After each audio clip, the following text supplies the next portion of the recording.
మొన్నటిదాకా పడ్డ వర్షాలకు తెలంగాణలో ఉన్న జనాలందరైతే చాలా ఇబ్బందులు పడ్డారు కదా. వానలు వరదలు తగ్గి జనాలందరూ సుఖ సంతోషాలతో ఉండాలని మాజీ ముఖ్యమంత్రి కేసీఆర్ సార్ అయితే చండీ యాగం మొదలుపెట్టిండట.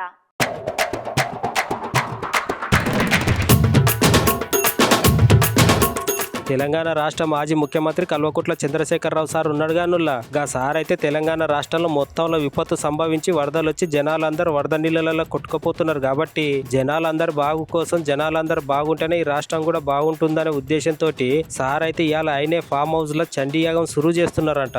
ఈ యాగంలో తెలంగాణ రాష్ట్ర ప్రభుత్వం ఎంత అధ్వానంగా తయారైంది, ఈ కాంగ్రెస్ రాష్ట్ర ప్రభుత్వం నుంచి జనాలను ఎట్లనైనా కాపాడాలి చండీ తల్లి అని చండీ దేవతకు పూజలు చేసి ఆశీర్వాదాలు తీసుకొని తెలంగాణ రాష్ట్రం సుభిక్ష ఉండాలని కోరుకుంటా కేసీఆర్ సార్ యాగంను షురువు చేసి మళ్ళొక్కసారి ఇట్లాంటి విపత్తులు సంభవించవద్దని కోరుకుంటాడంట నుల్లా.